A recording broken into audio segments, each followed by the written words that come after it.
कई वर्षों पहले एक महान साम्राज्य में रानी स्वर्णिका का जीवन बाहरी तौर पर भव्य और सुखमय दिखता था, लेकिन भीतर से वह असंतोष और बेचैनी का शिकार थी। वह एक प्रभावशाली और शक्तिशाली सम्राट की पत्नी थी, लेकिन उसके मन में हमेशा यह सवाल गूंजता था, क्या मेरा जीवन केवल शाही परंपराओं और दिखावे तक सीमित रहेगा?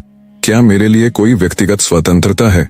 सम्राट विराट का ध्यान हमेशा युद्ध और राज्य विस्तार पर केंद्रित रहता था। रानी के लिए वह केवल एक राजा था, पति नहीं। उसकी यह बेचैनी धीरे धीरे एक घुटन में बदलने लगी। एक दिन महल से दूर जंगल में वह एक साधु से मिली। साधु तपस्वी था, रहस्यमयी और असीमित ज्ञान से भरपूर। उनके शब्दों में ऐसा आकर्षण था कि रानी उनके प्रति खिंचती चली गई। साधु और रानी के बीच बातचीतें गहरी होती गईं। साधु ने न केवल उसकी मानसिक बेचैनी को शांत किया, बल्कि उसे यह एहसास दिलाया कि जीवन में उससे कहीं अधिक गहराई और अर्थ है। धीरे धीरे यह संबंध एक अवैध रिश्ते में बदल गया। हर रात रानी महल से चुपचाप निकलकर जंगल जाती, जहां साधु उसकी आत्मा और शरीर दोनों को संतुष्ट करता। एक रात साधु ने रानी से कहा, हमारे मिलन से एक संतान उत्पन्न होगी जो इस राज्य की किस्मत बदलने आएगी। वह सिर्फ शाही उत्तराधिकारी नहीं होगा, बल्कि उसमें दैवीय शक्तियां होंगी, लेकिन यह शक्ति एक वरदान के साथ साथ अभिशाप भी होगी। रानी इस भविष्यवाणी से भयभीत हो गई। कुछ महीनों बाद रानी गर्भवती हो गई। महल में हलचल मच गई। सम्राट को यह तो समझ में आया कि कुछ असामान्य हो रहा है, लेकिन वह कारण नहीं जान पाया।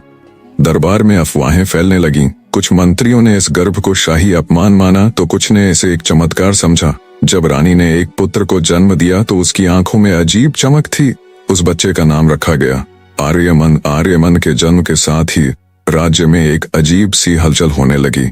दरबारियों और मंत्रियों में फूट पड़ने लगी। कुछ लोग मानते थे कि यह बच्चा राज्य को अभूतपूर्व ऊंचाई पर ले जाएगा, जबकि अन्य इसे एक विनाशकारी शक्ति मान रहे थे। सम्राट धीरे धीरे रानी से दूर होने लगा। उसे आर्यमन की शक्तियों का आभास होने लगा। आर्यमन केवल एक बच्चा नहीं था, उसमें अलौकिक क्षमताएं थीं। उसकी उपस्थिति ही दुश्मनों को भयभीत कर देती थी।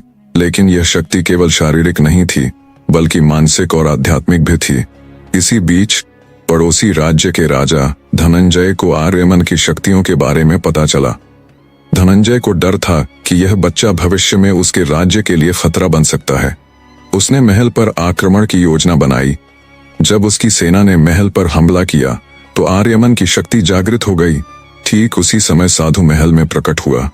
उसने सम्राट और रानी से कहा, यह समय है जब आर्यमन अपनी शक्ति को पहचाने। यह लड़ाई केवल महल की भीतर की नहीं है, बल्कि अधर्म और धर्म के बीच की है। आर्यमन ने अपनी शक्तियों से दुश्मन सेना को रोक दिया। उसने अपनी ऊर्जा से एक ऐसा घेरा बनाया कि दुश्मन के हथियार बेकार हो गए।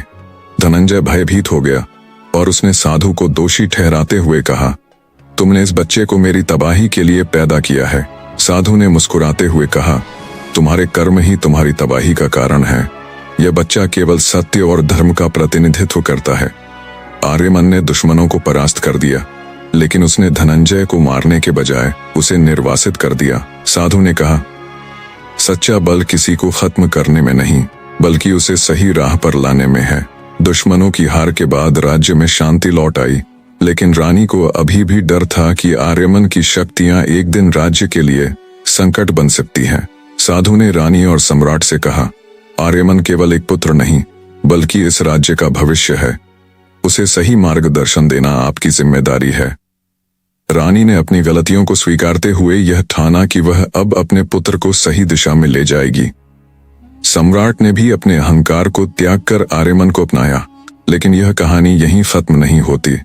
आर्यमन की शक्तियां, राज्य के भीतर षड्यंत्र और दुश्मनों की नई योजनाएं, इन सभी का सामना अभी बाकी है। ऐसे ही और वीडियो देखने के लिए चैनल को सब्सक्राइब करें।